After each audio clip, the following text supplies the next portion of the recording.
بدلیں زندگی۔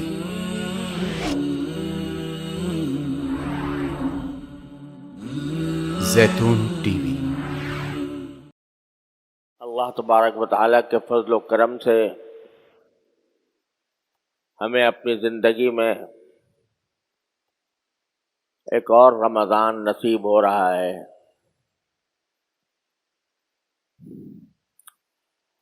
اللہ جل جلالہ نے اپنے بندوں پر کرم فرمانے کے مختلف عنوانات رکھے ہیں،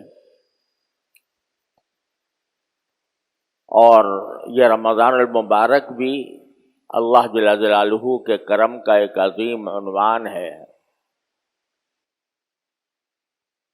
اور اس رمضان کا اپنی زندگی میں حاصل ہو جانا، یہ بھی اللہ تبارک و تعالیٰ کی ایک ایسی نوازش ہے کہ اس پر اس کا جتنا شکر ادا کیا جائے کم ہے۔ آپ ذرا سوچیں کہ پچھلے سال رمضان میں یا اس سے پہلے سال رمضان میں کتنے ہمارے اعزاء اقربا، دوست احباب، ملنے جلنے والے رمضان المبارک کی ان عبادتوں میں ہمارے ساتھ شریک تھے، نمازوں میں، روزوں میں اور دوسرے عبادات میں ہمارے ساتھ شریک تھے، لیکن آج وہ دنیا میں موجود نہیں رہے اور رمضان المبارک کی ساعتوں سے فیضیاب ہونے کا موقع ان کے لیے ختم ہو گیا۔ لہذا جب رمضان المبارک ہم پر سایہ فگن ہو تو سب سے پہلی چیز اور سب سے پہلا کام جو ہم پر واجب ہوتا ہے وہ اللہ جل جلالہ کا شکر ہے۔ یا اللہ، آپ کا فضل و کرم ہے، آپ کا شکر ہے کہ آپ نے یہ مبارک مہینہ ہمیں اپنی زندگی میں عطا فرما دیا، اور اس بات کا موقع فراہم فرمایا کہ اس مہینے کے اندر ہم اپنے گناہوں کی بخشش کا سامان کر لیں، اور جس مقصد کے لیے اللہ جل جلالہ نے یہ مہینہ مقرر فرمایا اور جن کاموں کی اس میں ہم کو ہدایت عطا فرمائی، اللہ تبارک و تعالیٰ نے کے فضل و کرم سے وہ ہماری زندگی کا ایک اہم سرمایہ ہے۔ اللہ تعالیٰ اس سے ہمیں صحیح فائدہ اٹھانے کی توفیق عطا فرمائے۔ اصل میں دیکھا جائے تو صبح سے لے کر شام تک کے جتنے اوقات ہوتے ہیں وہ سارے سال میں ہر روز ایک جیسے ہیں۔ سورج نکلتا ہے، بڑھتا ہے، دھوپ ہو جاتی ہے، شام ہوتی ہے، سورج غروب ہو جاتا ہے، رات آ جاتی ہے۔ یہ سلسلہ 12 مہینے جاری رہتا ہے، اور دن کے اعتبار سے اگر دیکھا جائے تو رمضان کا دن اور شعبان کا دن اپنی ظاہری حالت کے اعتبار سے یکساں ہیں۔ وہی سورج نکل رہا ہے، وہی غروب ہو رہا ہے، وہی دھوپ آ رہی ہے، وہی رات آ رہی ہے۔ یہ سارے ظاہری حالات کے اعتبار سے سب برابر نظر آتے ہیں، لیکن اللہ جل جلالہ بعض مرتبہ اپنے غافل بندوں کو اپنی طرف متوجہ فرمانے کے لیے اور رجوع الی اللہ کا ایک موقع فراہم کرنے کے لیے کسی خاص دن کو، کسی خاص مہینے کو، کسی خاص عشرے کو اپنی طرف منسوب فرما لیتے ہیں، نسبت عطا فرما دیتے ہیں کہ یہ میرا مہینہ ہے، یہ میرا دن ہے، یہ میری رحمتوں کا دن ہے، یہ میری برکتوں کا دن ہے، یہ میری برکتوں کا عشرہ ہے، یہ میری برکتوں کا مہینہ ہے۔ تو اس نسبت کی وجہ سے اس جگہ میں یا اس زمانے میں اللہ تبارک و تعالیٰ کے فضل و کرم سے ایک خاص تقدس پیدا ہو جاتا ہے، اور اللہ تعالیٰ کی رحمتیں اور برکتوں کا ایک نزول اس میں عام دنوں سے زیادہ ہوتا ہے۔ جیسے آپ نے دیکھا کہ بیت اللہ شریف ہے، اگر ظاہری اعتبار سے دیکھو تو عمارت ہے، وہ بھی پتھر میں کی عمارت ہے، اس کے اندر بھی ویسے ہی پتھر لگے ہوئے ہیں، ویسے ہی سیمنٹ لگا ہوا ہے جس طرح عام عمارتوں کے اندر ہوتا ہے۔ لیکن جب اللہ تعالیٰ نے فرما دیا یہ میرا گھر ہے، اپنی طرف اس کو نسبت عطا فرما دی، یہ میرا گھر ہے، تو وہ اگرچہ کچا اگر دیکھا جائے، پلاسٹر بھی نہیں ہے، رنگ بھی نہیں ہے، لیکن اپنی طرف نسبت فرما دینے کی وجہ سے اس کا حال ایسا ہو گیا کہ ساری دنیا کے مسلمان پروانوں کی طرح اس کی طرف جاتے ہیں، اس کا تصور کر کے ایک کیف محسوس کرتے ہیں، اس کے تصور سے دل میں ایک تقدس کی پھواریں پڑنے لگتی ہیں۔ اسی طرح یہ رمضان ہے، مہینہ تو عام جیسا ہے، صبح شام ویسے ہی جیسے گزر رہے ہوں گے، لیکن اللہ جل جلالہ نے یہ فرما دیا کہ یہ میرا مہینہ ہے، اپنی طرف نسبت فرما دی، تو اس کے تقدس میں، اس کی برکتوں میں، اس کے لطف میں، اس کے کیف میں کہیں سے کہیں اضافہ ہو گیا۔ کیوں فرماتے ہیں یہ نسبت کہ یہ میرا مہینہ ہے؟ یہ اس لیے فرماتے ہیں کہ ہم لوگ اپنی 11 مہینوں کی زندگی میں اپنے دنیا کے کام دھندوں میں، صبح شام کی مصروفیتوں میں اتنے محو رہتے ہیں کہ براہ راست اللہ تبارک و تعالیٰ کے ساتھ تعلق کرنے کے جو کام ہیں وہ پیچھے رہ جاتے ہیں۔ تجارت ہو رہی ہے، اس میں لگے ہوئے ہیں، ملازمت ہو رہی ہے، اس میں لگے ہوئے ہیں، اور دنیا کے دوسرے کام دھندوں میں، روزی کمانے میں، بیوی بچوں کے ساتھ اٹھنے بیٹھنے میں، اگرچہ یہ سارے کام جائز بھی ہیں اور اگر حسن نیت کے ساتھ کیے جائیں تو عبادت بھی ہے، اور اللہ تبارک و تعالیٰ اپنے فضل و کرم سے ان پر بھی ثواب عطا فرماتے ہیں، لیکن ایک ہوتا ہے براہ راست اللہ جل جلالہ کے ساتھ تعلق قائم کرنا، اللہ تعالیٰ سے لو لگانا، اللہ تبارک و تعالیٰ کی طرف رجوع کر کے اپنا ایک بندگی کا رشتہ اللہ تبارک و تعالیٰ کے ساتھ قائم کرنا کہ اللہ میں بندہ ہوں، آپ میرے پروردگار ہیں، اے اللہ میں بندہ ہوں، آپ اب میرے پروردگار ہیں، میں آپ کی عبادت کرتا ہوں، آپ کی بندگی کرتا ہوں، اپنا سر نیاز آپ کی درگاہ پر، آپ کی بارگاہ میں جھکاتا ہوں، اور اپنی پیشانی آپ کے بارگاہ میں ٹیکتا ہوں، اپنی عاجزی کا اظہار کرتے ہوئے، اپنے تذلل کا اظہار کرتے ہوئے باری تعالیٰ کی بارگاہ میں حاضری۔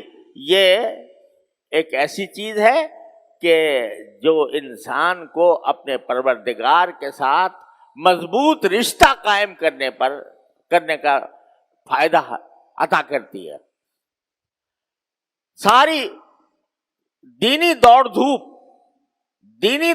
میں کہہ رہا ہوں، دینی دوڑ دھوپ یعنی جتنی بھی عبادتیں ہیں، علم حاصل کرنا ہے، بعض کی مجلس میں جانا ہے، معلومات دین کی فراہم کرنا ہے، اور دین کے احکام سمجھنا ہے، یہ ساری دینی دوڑ دھوپ، اس کا جو اصل مقصد ہے وہ کیا ہے کہ بندے کا اپنے اللہ کے ساتھ رشتہ قوی ہو جائے، یہ ہے مقصود۔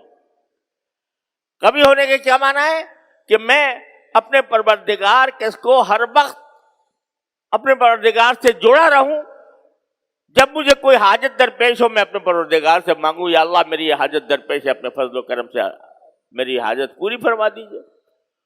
جو انعامات اکرامات اللہ تبارک و تعالیٰ کی طرف سے مجھ پر ہو رہے ہیں تو میں اس کے اوپر شکر ادا کرتا رہوں، اے اللہ اپنے فضل و کرم میں آپ نے مجھے نعمت عطا فرما دی، اے اللہ آپ کا فضل و کرم ہے کہ آپ نے مجھے دنیا اور آخرت کے فلاں فلاں کاموں میں مجھے کامیابی عطا فرمائی. اے اللہ مجھے فلاں چیز کی ضرورت ہے، میں آپ سے مانگنا چاہتا ہوں. اللہ جل جلالہ کے ساتھ تعلق اور اس کے ساتھ رشتہ کبھی ہو جائے، یہ ہے ساری دینی دوڑ دھوپ کا حاصل. اور یہ کبھی کرنے کے لیے یہ زمانہ آیا ہے، رمضان کا مہینہ، کہ ایسا لگتا ہے جیسے باری تعالیٰ فرما رہے ہیں کہ اے میرے بندو، غافل بندو، کہاں بھاگے جا رہے ہو؟ تھوڑے دیر کے لیے میرے پاس آ جاؤ اور میری بارگاہ میں حاضر ہو جاؤ. اپنے اور کام دھندے تھوڑے سے ملتوی کر دو، ان میں کمی کر دو، ضرورت کی حد تک رکھو، لیکن اس مہینے کے اندر مجھ سے تعلق جوڑ لو، مجھ سے تعلق کبھی کر لو، مضبوط کر لو. یہ ہے پیغام رمضان کا. اس لیے اس پیغام کو سمجھنے، بات یہ نہیں ہے کہ صرف روزہ رکھ لیا اور تراویح پڑھ لی، گرتے پڑتے تراویح پڑھ لی، دل چاہ رہا ہے نہیں چاہ رہا ہے، سستی ہو رہی ہے لیکن پڑھ لی. بات صرف اتنی نہیں ہے. بات کیا ہے؟ یا ایھا الذین آمنوا کتب علیکم الصیام کما کتب علی الذین من قبلکم لعلکم تتقون. تمہارے پر روزے اس لیے فرض کیے گئے ہیں اے اللہ کے بندو، روزے اس لیے فرض کیے گئے ہیں لعلکم تتقون، تاکہ تمہارے اندر تقوی پیدا ہو. روزے کا اصل مقصد کیا ہے؟ کہ بندے کے اندر تقوی پیدا کرنا.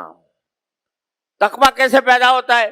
کہ آدمی روزے میں اگر یہ سوچے، یہ سب سوچنے کی باتیں ہیں، اپنے دلوں میں بٹھانے کی باتیں ہیں کہ جب رمضان میں روزہ رکھے ہوئے ہے، الحمدللہ اللہ تعالیٰ کا فضل و کرم ہے، بڑی نعمت ہے کہ روزے کی اللہ نے توفیق عطا فرمائی.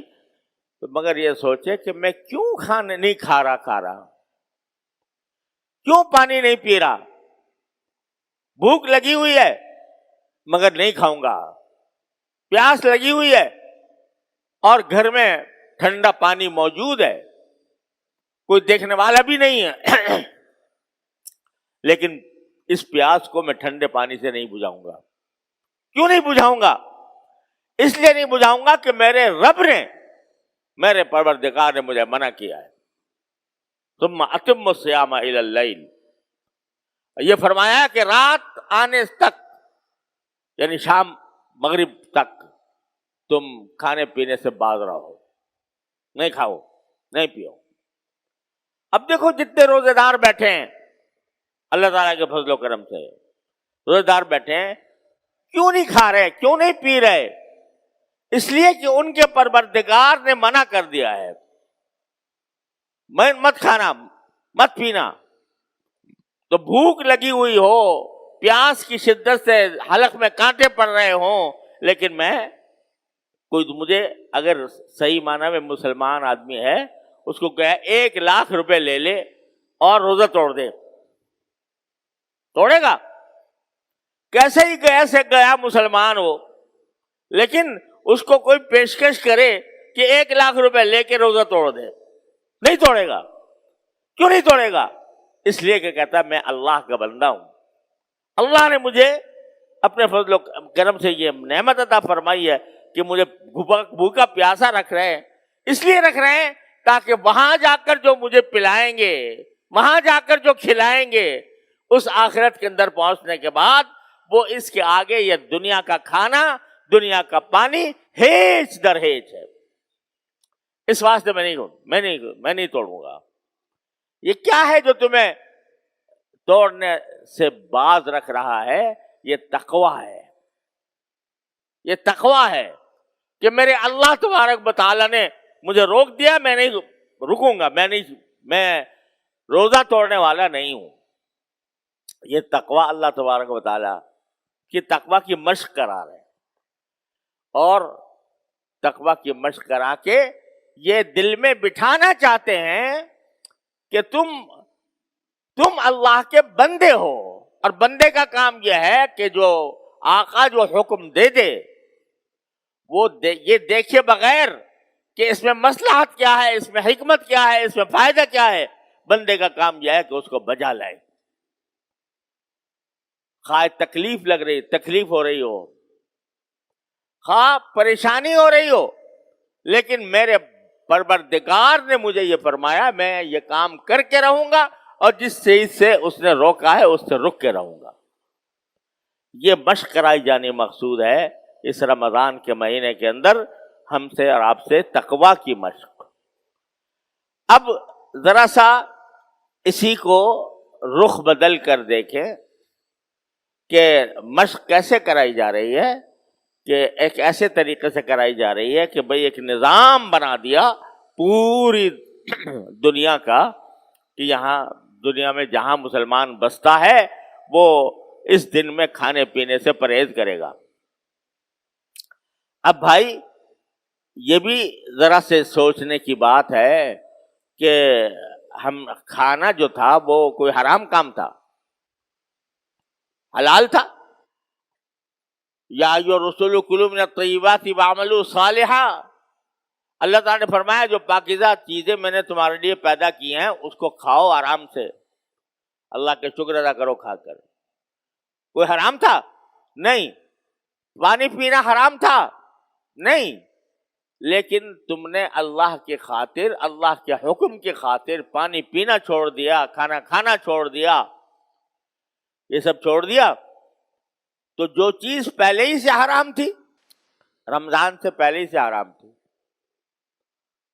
وہ اگر نہ چھوڑی تو یہ کیسا روزہ ہوا؟ جھوٹ حرام تھا کہ نہیں؟ چاہے رمضان ہو یا غیر رمضان ہو, جھوٹ حرام تھا. اگر کھانا پینا جو حلال تھا وہ تو چھوڑ دیا, لیکن جھوٹ جو حرام تھا وہ نہ چھوڑا, تو یہ عجیب بات ہو گئی کہ بھئی یہ ایک طرف تو کہہ رہے ہو کہ میرے مالک نے کہا ہے کہ کھانا چھوڑ دو اس لیے چھوڑ رہا ہوں, لیکن دوسری طرف مالک نے یہ بھی تو کہا ہے کہ جھوٹ نہ بولنا, وہ نہیں چھوڑتے. اور مالک نے یہ بھی تو کہا ہے کہ غیبت نہ کرنا, وہ نہیں چھوڑتے. تو یہ کیا بات ہوئی کہ حلال چیزیں تو چھوڑ دیں اور جو حرام چیزیں تھیں وہ نہ چھوڑی, جھوٹ بولنا نہ چھوڑا, غیبت کرنا نہ چھوڑا, آنکھوں کا غلط استعمال نہ چھوڑا, دوسروں کے سامنے زبان درازی اور دوسروں کو دل سے ستانا یہ نہ چھوڑا. تو بھائی یہ کیا بات ہو گئی کہ حلال چیزیں تو چھوڑ دی اللہ کے کہنے پر, اور جو حرام چیزیں تھیں وہ اللہ تعالیٰ کے کہنے پر نہ چھوڑی. تو یہ تو کوئی مزیدار روزہ نہ ہوا, یہ تو ایک ظاہری روزہ ہو گیا, لیکن تم نے اگر وہ کام نہ چھوڑے. تو تربیت تو یہ دینی مقصود ہے تقویٰ کی, کہ اللہ کا حکم جس چیز سے منع کر دے اس چیز سے رک جاؤ, یہ تربیت دینی مقصود ہے تقویٰ کی. تو اس لیے اس مہینے میں صرف اگر کھانا پینا ہی نہیں چھوڑنا, جھوٹ بولنا بھی چھوڑنا ہے, دھوکہ دینا بھی چھوڑنا ہے, غیبت کرنی بھی چھوڑنی ہے, دوسرے کو ستانا بھی چھوڑنا ہے, بلند آواز سے بول کر کسی کا دل دکھانا بھی چھوڑنا ہے, اور جتنے ایسے کام ہیں جو انسان کو تکلیف پہنچانے والے ہیں وہ بھی چھوڑنے ہیں. بیچارہ ایک روزہ دار آ گیا تمہارے پاس کوئی چیز خریدنے کے لیے, تم کو میں اس کی کھال کھینچ کے اور پھر روزہ رکھوں گا, تو اس کو گرا فروشی تم نے رمضان کے اندر شروع کر دی, تو یہ کوئی روزے کی حقیقت تم نے نہ سمجھے. لعلکم تتقون, تقویٰ کے لیے پیدا یہ مہینہ لایا گیا ہے, لہذا اس سے چھوڑو. یہاں تک کہ رسول کریم سرور دو عالم صلی اللہ علیہ وسلم نے فرمایا کہ اگر اس مہینے کے اندر کوئی تم سے لڑائی جھگڑا کرنا بھی چاہے, لڑائی جھگڑے پر آمادہ ہو جائے اور تمہارے سے کوئی لڑائی جھگڑا کرنا چاہے تو کہہ دو بھائی میرا روزہ ہے, یعنی میں تمہاری اس لڑائی جھگڑے میں شریک نہیں ہونا چاہتا, میں فریق نہیں بننا چاہتا, میرا تو روزہ ہے. کیا معنی روزہ ہونے کے؟ جب میرا روزہ ہے, کھانا پینا میں نے چھوڑ رکھا ہے, تو لڑائی جھگڑا کیوں نہ چھوڑوں؟ تو تمہارے سامنے اگر کوئی آئے آدمی جسے لڑائی جھگڑا کرنے والا ہو، اور بعض لوگ کی عادتیں ہوتی ہیں کہ بات بے بات کوئی دوسرے کو تانا مار دیا، کوئی برا بھلا کہہ دیا، اب آپ اگر اس کے جواب دہی پر آمادہ ہو جائیں، اس میں حدود سے بعض اوقات تجاوز ہو جائے، تو روزے کی جو حقیقت ہے وہ حاصل نہ ہوئی۔ لہذا رسول کریم سرور عالم صلی اللہ علیہ وسلم فرماتے ہیں کہ اگر کوئی جھگڑنے والا تم سے جھگڑا بھی کرنا چاہے تو کہہ دو کہ میرا روزہ ہے۔ کیا مانا؟ کہ وہ گالیاں دے رہا ہے، وہ برا بھلا کہہ رہا ہے، وہ غصہ ہو رہا ہے، کہ تو بھائی میرا روزہ ہے، نہ میں گالی دوں گا، گالی کے جواب گالی سے دوں گا، نہ تمہارے جھگڑے میں شریک ہوں گا، نہ تمہارا کوئی جواب دوں گا، میرا جواب صرف اتنا ہے کہ میرا روزہ ہے، میں تمہارے ساتھ الجھنا ہی نہیں چاہتا، بات ختم ہو گئی۔ تو اس لیے یہ تقویٰ کا جو روزے کا جو اصل مقصود ہے قرآن کریم نے بیان فرمایا وہ یہ ہے کہ تمہیں تقویٰ حاصل ہو۔ تقویٰ اسی وقت حاصل ہوگا جب کھانے پینا چھوڑنے کے ساتھ تم اپنے ناجائز کام جتنے بھی ہیں، چاہے وہ ایسے کام ہو جو جن کے تعلق زبان سے ہے، چاہے ایسے کام ہو جن کے تعلق نگاہ سے ہے، نگاہ کو محفوظ رکھو، زبان کو محفوظ رکھو، کانوں کو محفوظ رکھو، اور اس طرح روزہ گزارو تو تمہارے تقویٰ کی منزل انشاءاللہ حاصل ہو جائے گی۔ بس یہ طے کر لیا جائے کہ رمضان کے مہینے میں میری زبان سے کوئی بات غلط نہیں نکلے گی، خاموش رہوں گا، حتی الامکان خاموش رہوں گا، اور میری نگاہ کبھی کسی غیر محرم پر یا اس کی تصویر پر نہیں پڑے گی۔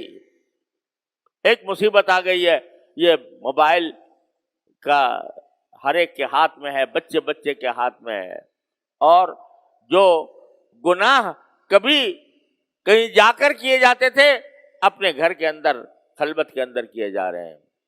ارے بھائی کم از کم رمضان کے اندر تو کم از کم اس سے اپنے آپ کو بچا لو اور نگاہ کی حفاظت کرو۔ اگر کھانا پینا چھوڑ دیا اور آنکھوں سے گناہ کماتے رہے، زبان سے گناہ کماتے رہے، تو رمضان کا فائدہ کیا ہوا؟ لہذا اللہ تعالی ہمیں اس پر عمل کی توفیق عطا فرمائے کہ جس طرح ہم کھانا پینا چھوڑے ہوئے ہیں اسی طرح ہر طرح کے گناہ بھی چھوڑے ہوئے ہوں، زبان کے بھی اور آنکھ کے بھی اور کان کے بھی، ہاتھ پاؤں کے بھی، ہر طرح کے گناہ ہم نے چھوڑے ہوئے ہوں، تو انشاءاللہ اس طرح رمضان گزرے گا تو رسول کریم صلی اللہ علیہ وسلم کی طرف سے خوشخبری سن لو۔ رسول کریم صلی اللہ علیہ وسلم نے خوشخبری دی کہ من سلم لہ رمضان سلمت لہ السنہ، جس کا رمضان سلامتی سے گزر گیا تو انشاءاللہ اس کا سال بھی سلامتی کے ساتھ گزرے گا۔ یہ ایک روایت میں نبی کریم صلی اللہ علیہ وسلم کے الفاظ منقول ہیں۔